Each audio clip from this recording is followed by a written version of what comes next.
सरकार के इस सबसे बड़े कोविड डेजिग्नेटेड अस्पताल एलएनजेपी की कल देर रात जो तस्वीरें दिखाई हैं और जिस तरीके के हालात का सामना यहाँ मरीजों को और उनके तीमारदारों को, उनके अटेंडेंट्स को करना पड़ रहा है, उस खबर के बाद केंद्र और राज्य सरकार यानी दिल्ली सरकार ने संज्ञान लिया है। यहाँ तक कि केजरीवाल जो लगातार मदद केंद्र सरकार से मांग रहे थे, आज उन्होंने सुबह एक लेटर प्रधानमंत्री नरेंद्र मोदी के नाम भी लिखा है और साथ ही मदद के लिए कहा है कि न सिर्फ दिल्ली सरकार के तहत आने वाला ये एलएनजेपी अस्पताल बल्कि महाराजा अग्रसेन हॉस्पिटल हो या फिर जीटीबी अस्पताल हो या दूसरे अस्पताल, वहाँ जिस तरह बेड्स की ऑक्सीजन सिलेंडर्स और रेमडेसिविर की भारी कमी पड़ रही है, उसको देखते हुए वो लेटर जारी किया है अरविंद केजरीवाल ने। और कुछ ही देर पहले जो उन्होंने एक प्रेस कॉन्फ्रेंस करके मौजूदा स्थिति के बारे में बताया है कि कल लगभग 24,000 से ऊपर पेशेंट्स आए और आज के बताया कि आज 25,000 का आंकड़ा क्रॉस हो गया। उसको देखते हुए जितने भी प्राइवेट हॉस्पिटल्स हैं, नर्सिंग होम्स हैं, इस वक्त वहाँ की भी हालात अच्छी नहीं है। वहाँ भी बेड्स फुल हैं और वेटिंग में इस वक्त चल रहे हैं। दूसरी सबसे बड़ी बात यह है कि जो अस्पतालों के बड़े सिलेंडर्स होते हैं, जंबो सिलेंडर्स जो कहलाते हैं, फिर जो जॉइंटर्स होते हैं, उनकी भी कमी पड़ रही है। और जहाँ जहाँ खबर ये भी आ रही है कि ऑक्सीजन रिफिल कराया जाता है, वहाँ पर अब ब्लैक मार्केटिंग हो रही है।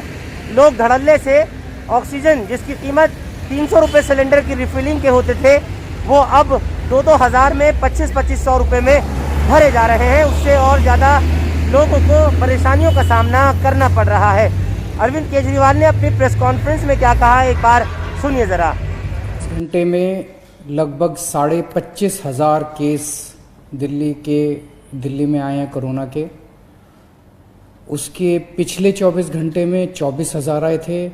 उसके पिछले 24 घंटे में 19,500 आए थे। सो अभी कोरोना के केसेस बढ़ने की गति चालू है, काफ़ी तेज़ी से बढ़ रहे हैं। ज़्यादा चिंता की बात यह है कि पिछले 24 घंटे में पॉजिटिविटी रेट बढ़ के लगभग 30% हो गया है, जबकि ये उसके पिछले 24 घंटे में केवल 24% था। 24% से बढ़ के 30% पॉजिटिविटी रेट हो गया। बहुत ज़्यादा तेज़ी से केसेस बढ़ रहे हैं। अभी पूरे दिल्ली का अगर जायज़ा लिया जाए तो जो कोरोना के लिए बेड रिज़र्व हैं, वो बेड काफ़ी तेज़ी से ख़त्म होते जा रहे हैं। पेशेंट्स बहुत तेज़ी से मरीज़ जो हैं वो अस्पतालों में जा रहे हैं। आईसीयू बेड्स की खासकर काफ़ी कमी हो गई है। लगभग सारे दिल्ली के आईसीयू बेड्स मिला के 100 से भी कम आईसीयू बेड्स पूरे दिल्ली में बचे हैं। ऑक्सीजन की भी काफ़ी कमी है। कल रात को एक प्राइवेट हॉस्पिटल ने हमें बताया कि उनके यहाँ काफ़ी ज़्यादा कमी हो गई थी, जिसकी वजह से त्रासदी होते होते बची। ये हम लगातार केंद्र सरकार के संपर्क में भी हैं, उनसे भी मदद मांग रहे हैं, उनसे मदद मिल रही है। जो मदद अभी तक हमें उनसे मिली है उसके लिए हम उनका शुक्रिया भी अदा करते हैं। और कल मेरी शाम को डॉक्टर हर्षवर्धन से भी बात हुई थी। उनको भी मैंने बताया कि हमें बेड्स की और ऑक्सीजन की बहुत ज़्यादा ज़रूरत है। आज सुबह श्री अमित शाह जी से भी मेरी बात हुई फ़ोन के ऊपर। उनको भी मैंने बताया कि बेड्स की बहुत ज़्यादा ज़रूरत है। और दिल्ली में लगभग केंद्र सरकार के सारे अस्पतालों के मिला के 10,000 के करीब बेड हैं। अभी उसमें से 1,800 बेड जो हैं वो रिज़र्व किए गए हैं कोरोना के लिए। हमारी केंद्र सरकार से निवेदन है कि कम से कम 10,000 में से 7,000 बेड, इतनी गंभीर परिस्थिति, पल पल परिस्थिति खराब हो रही है, तो कम से कम 10,000 में से 7,000 बेड कोरोना के लिए रिज़र्व किए जाएं और ऑक्सीजन की तुरंत हमको सप्लाई की जाए।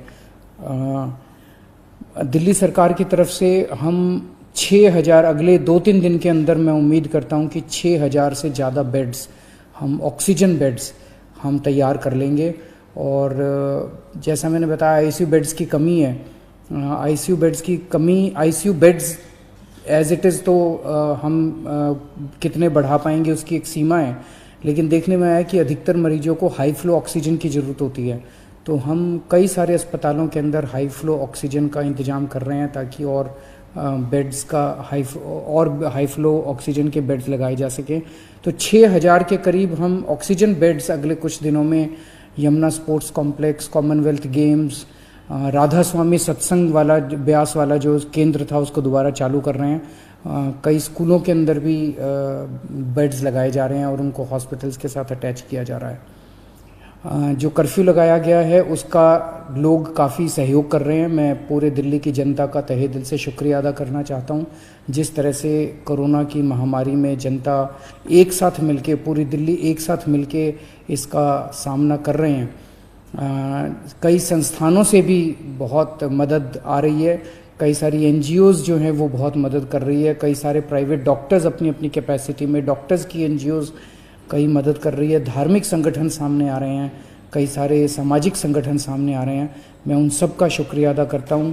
मैं केंद्र सरकार का शुक्रिया अदा करता हूं और मैं उम्मीद करता हूं कि हम सब लोग मिलकर इस चौथी वेव को भी जल्द पार पा लेंगे। शुक्रिया। तो आपने सुना किस तरीके से अपनी असमर्थता का बयान दे रहे हैं अरविंद केजरीवाल और साथ में केंद्र से मदद मांग रहे हैं।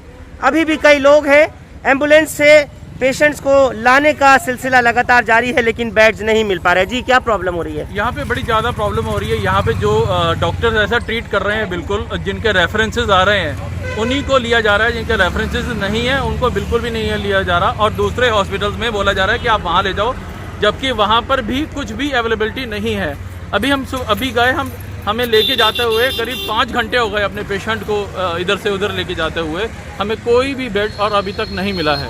और इसीलिए ये सारे जितने भी ये वादे बोल रहे हैं या कर रहे हैं ये सारे झूठे हैं। इसमें किसी की बात में कोई दम नहीं है। तो कृपया इसको बिल्कुल सीरियसली लिया जाए इस पेंडेमिक को। के हालात के जिम्मेवार अरविंद केजरीवाल पूरे ही हैं वो, क्योंकि अगर ये वो चाहते तो इसको रोक सकते थे। उन्होंने रोकने की कोई कोशिश नहीं की। इसी तरह कल से अब तक एम्बुलेंसेस का सिलसिला लगातार जारी है।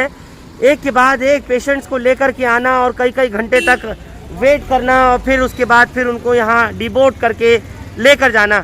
मरीजों को अब तक बेड नहीं मिल रहा। ये लोग बेहद परेशान हैं। इन लोगों की जो इस वक्त की स्थिति है वो वाकई बहुत रुलाने वाली है।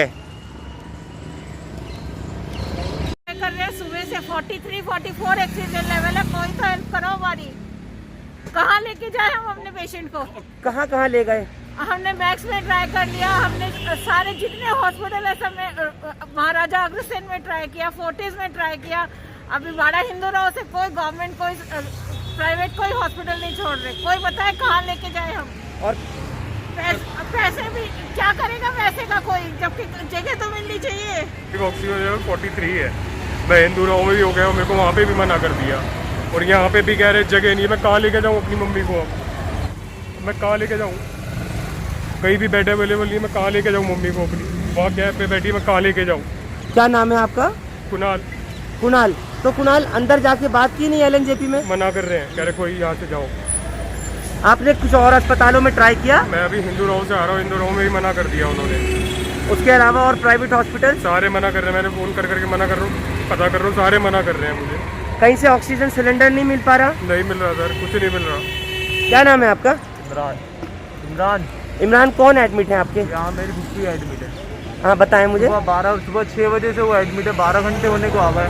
अभी तक उनको आईसीयू बेड, यहाँ तक कि उनका कोविड टेस्ट तक का नहीं हुआ और उन्हें ऊपर वार्ड में भेज रखा है। वहाँ पे ये कंफर्म भी नहीं हो रहा कि कुछ वार्ड में है, क्या कर रहे हैं। इसके बाद जाने भी नहीं दी जा रही है ना। कंफर्म ये नहीं है कि किस वार्ड में, ये तो कंफर्म हो जाए कि कुछ भेजना है, कुछ करना है या कुछ उनसे वीडियो कॉन्फ्रेंस करनी है, वो भी नहीं हो रही वहाँ। तो वहाँ ये भी नहीं हो रही है। कोई वेंटिलेटर वगैरह कुछ अवेलेबल नहीं हो रहा? भी अवेलेबल नहीं है, कह रहा है ही नहीं बेड। वेंटिलेटर भी अवेलेबल नहीं हो रहा है? भाई ने बोला था वेंटिलेटर भी नहीं है, पर आईसीयू रूम भी नहीं है। तो ऑक्सीजन लगा रखा है और कुछ भी नहीं कर रहा। अच्छा, मिलने दे रहा, मिलने भी नहीं दे रहा। मिलने तो दे नहीं सकते क्योंकि जाहिर है हमारा मरीज ऑक्सीजन हटा रही है मुँह पे, तो हम जाके लगा तो सकते हैं अपने हाथ से। मेरी माँ है, मैं तो लगा सकता हूँ अपनी माँ के मुँह पे। ये मेरा इतना ही फर्ज नहीं अपनी माँ के मुँह पे लगा लूँ। तो वहाँ का स्टाफ है वो खुद नहीं कोऑपरेट कर जा रहा है, वो भी खुद नहीं आ रहा आगे बढ़ के। वो लगा के हम जा सकते हैं, एक आध बार जाके लगा, बार जाके नहीं लगा सकते आपका। आपका पेशेंट हटा रहा है तो हम बार बार नहीं लगाते। ये सब आपको बता कौन रहा है? ये हमने यहाँ पे कि वो गाइड लोग उसका कॉन्टैक्ट नंबर था हेल्पलाइन, उस पर बात करिए तो वहाँ से फिर बताया गया है। ये पहली बार देखने को मिल रही है, क़यामत का नज़ारा देख रहे हैं ऐसा लग रहा है। बिल्कुल, ज़िंदगी में पहली बार कह रहे हैं कि ऐसा क़यामत का नज़ारा देखने को मिल रहा है, जहां अपनों को बचाने की जस्तजू में हर आदमी कोशिश तो कर रहा है, लेकिन मजबूरी ये है कि अस्पताल के अंदर रिसोर्सेज की, बेड्स की कमी होने की वजह से, चाहे दिल्ली सरकार के अस्पताल हों या केंद्र के अस्पताल हों, उन सब का कमोवेश एक जैसा ही हाल है। लोग रो रहे हैं, परेशान हाल है, बिलख रहे हैं कि किसी तरह उनके अपनों को उनका इलाज जो है वो शुरू कराया जाए, उनको दवा ठीक दी जाए, उनको ऑक्सीजन लेवल उनका मेंटेन किया जाए। लेकिन परेशानी यही है कि डॉक्टर कह रहे हैं कि हम खुद असमर्थ हैं, nurses, nursing orderly, paramedical staff सब कह रहे हैं कि हम खुद असमर्थ हैं, हमारे पास जितने साधन हैं, जितने रिसोर्सेज हैं, उन्हीं का हम इस्तेमाल कर सकते हैं। तो आपने देखा कि कुणाल की आंखों में आंसू है और आवाज़ इस तरह से इस वक्त दर्द में निकल रही है कि माँ कैब में बैठी हुई हैं, कई घंटे हो चुके, बाड़ा हिंदूराव अस्पताल ट्राई कर लिया, फोर्टिस एस्कॉर्ट्स ट्राई कर लिए, लेकिन कहीं भी बेड की अवेलेबिलिटी नहीं हो पा रही, कहीं से ऑक्सीजन सिलेंडर नहीं मुहैया हो पा रहा। लेकिन अब अरविंद केजरीवाल या फिर प्रधानमंत्री नरेंद्र मोदी सिर्फ इस बात को कह कर के नहीं जान छुड़ा सकते जनता की, ऐसे ही मरने के लिए उन्हें सड़कों पर नहीं छोड़ सकते कि इस तरह से अस्पतालों में कमी हो रही है। आखिर इंतजामात पहले से क्यों नहीं किए गए? जब पहली वेव थी 2020 में मार्च में देखा गया था जिस तरह से कोरोना का प्रकोप हुआ, और उसके बाद फिर नवंबर से कुछ पहले सेकंड वेव हुई, थर्ड और फोर्थ वेव हुई। क्या नहीं पता था कि हालात आगे ख़राब होते चले जाएंगे, जो अनकंट्रोलेबल होंगे, जिनको कि हम कंट्रोल नहीं कर सकते? इन हालात के जिम्मेदार फिर आखिर हैं तो है कौन? अब एक दूसरे के ऊपर आरोप प्रत्यारोप और इस तरह की घटिया राजनीति से बेहतर है कि लोगों की जान बचाई जाए, उनकी मदद की जाए, किसी तरीके से उनको ऑक्सीजन की फराहमी कराई जाए, अवेलेबिलिटी कराई जाए। नहीं तो यूं ही मरीज़ यहाँ आते रहेंगे और ऐसे ही फिर मरते रहेंगे। अस्पतालों के अंदर की हालत ये है कि जो पेशेंट्स अंदर एडमिट हैं बता रहे हैं लगातार कि डॉक्टर्स कई जगह पर मरीजों को देख तक नहीं रहे हैं, दूर दूर भागे हुए हैं, पैरामेडिकल स्टाफ जो है वो करीब नहीं आ रहा है। और जहाँ तक वीडियोस भी वायरल हो रही हैं कि अस्पताल के अंदर ऑक्सीजन सिलेंडर न होने की वजह से जिस वक्त अटेंडेंट्स जो मरीजों के तीमारदार हैं वो यहाँ के नर्सिंग ऑर्डरली से या स्टाफ से कहते हैं तो उनको धक्के मिल रहे हैं और साफ तौर पे कहा जा रहा है कि अस्पताल में ऑक्सीजन की मौजूदगी नहीं है, ऑक्सीजन ख़त्म हो चुका, आप खुद इंतज़ाम कीजिए। अब सोचिए कितना बेबसी का आलम है कि कभी किसी दरवाजे पर, कभी किसी दुकान पर, कभी किसी फ़ोन नंबर को लोग ट्राई कर रहे हैं, लेकिन उनको ऑक्सीजन सिलेंडर नहीं मिल रहे हैं। और जो कहीं अगर मिल भी रहा है तो वहाँ पर पैसा इतना चार्ज किया जा रहा है कि कई लोग देने में असमर्थ हैं। आईसीयू है नहीं, वेंटिलेटर्स है नहीं, कहें किससे, जाएं कहाँ? एक अजीब सा तफरी का आलम है और किस कदर लोग मजबूर और बेबस हो गए हैं कि अपनों को बचाना मुश्किल और भारी पड़ रहा है।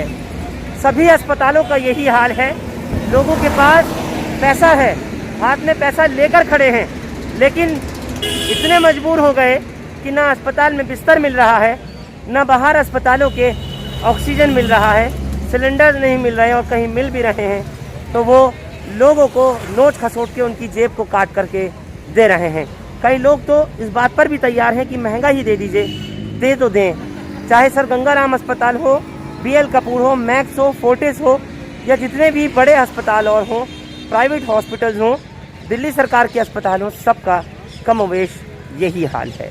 ख्याल रखिए अपना भी और अपनों का भी। बहुत बहुत शुक्रिया LNJP से साथ जुड़ने के लिए। हिंदुस्तान लाइव फरहान याहिया आप लोग YouTube पर सब्सक्राइब कर सकते हैं और क्लिक कर सकते हैं बेल आइकन हमारी खबर की पहली नोटिफिकेशन के लिए।